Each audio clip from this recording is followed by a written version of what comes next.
We've been fooled for 100,000 years into believing that our perceptions are correctly revealing what is going on in the world. It's only been a few hundred years ago that people started waking up and realizing that by being more careful, more probing, giving up the idea of absolute truth, that all of a sudden there's a whole other world revealed. And it's a world that's a lot more reliable and gives us much more power than the world we lived in for 100,000 years. Back when a computer was a room full of equipment attended only by the elect, Alan Kay envisioned a portable, personal computer and directed a group of researchers that developed the features we now see on laptops all around us. He invented the overlapping Windows interface and modern object-oriented programming.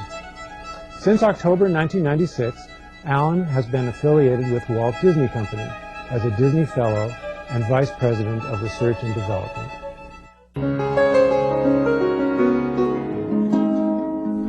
So one of the questions that we asked back in the 60s is, can't the internet be as subversive to humanity as the printing press was?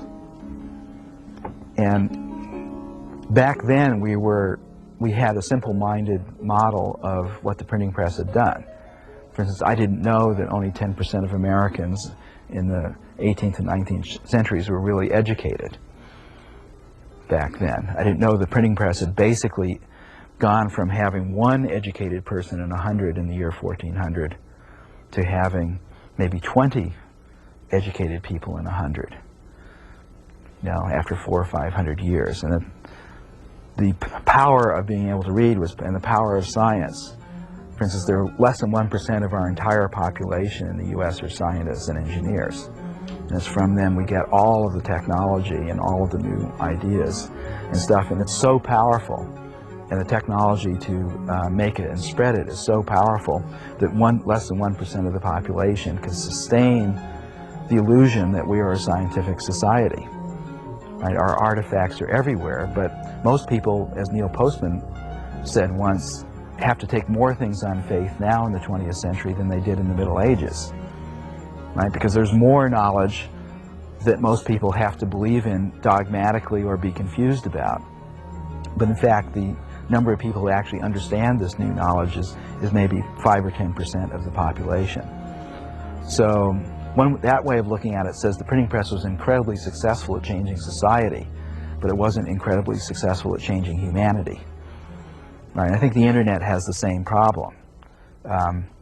Actually, a good anecdote here is Al Gore had a number of dinners at his house in Washington where he invited people in who were concerned about education. And the particular dinner I was at, my wife and I were there, and Arno Penzias, who's a Nobel Prize winner who ran Bell Labs for a while, Neil Postman was at this particular one, and the discussion was broken up into dinner tables and of about 8 or 9 people apiece. And one of the things that they did at the end was to have everybody vote on what the most interesting thing that was said during this thing. Now, I wasn't at the table, but my wife was at the table with Al Gore. And apparently she got into an argument with him because he was talking, he's a great guy, but he was talking about kind of a politician's concern for universal access to the internet. There'll be haves and have-nots. And she said, look, most of the stuff that's worthwhile knowing is still in books, and those books are in free public libraries. That was the legacy of Andrew Carnegie. And the real have and have-nots are the people who have or have not the discernment to go in and use those libraries. The biggest problem is that there already is a universal access to the most important knowledge of our civilization, and most people aren't using it.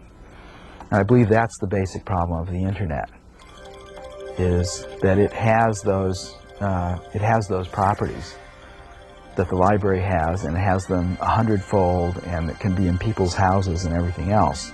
But there's a discernment problem, which is a value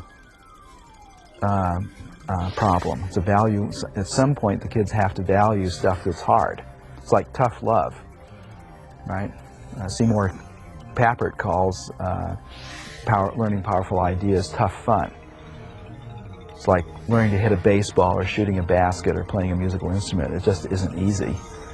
And part of the joy of it is what you have to become in order to learn something that's not easy. And it's the value system for that, which is so easy to find out what Michael Jackson does via television. And it's so easy to find out what Michael Jordan does via television. But via television you cannot find out what Michael Faraday did, because a scientist just doesn't do anything interesting when they're doing their thing. There's nothing visually interesting about it, or when they're talking about their thing. That's why I'm sitting in having all of these different places, to have some sort of visual interest, which is what television is interested in. But in fact, the biggest shortfall is that there's nothing strongly in the environment of most kids that gives them any sense of what the range of adult activities really is. This is why McLuhan really thought that there would be a global village because of television and electronic media, and I, for one, do not want a global village. I want a global civilization.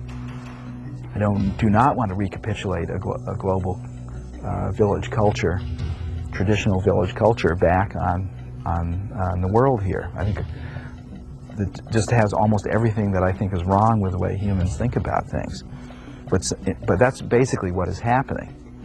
And the internet allows an incredible balkanization as well to people who are there, and the whole difficulty of and premise and promise of school was that school was supposed to bridge the gap between a village culture and a civilized culture.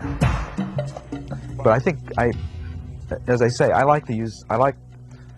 for me, education, and I have to say it carefully because most people think of science as learning physics and chemistry.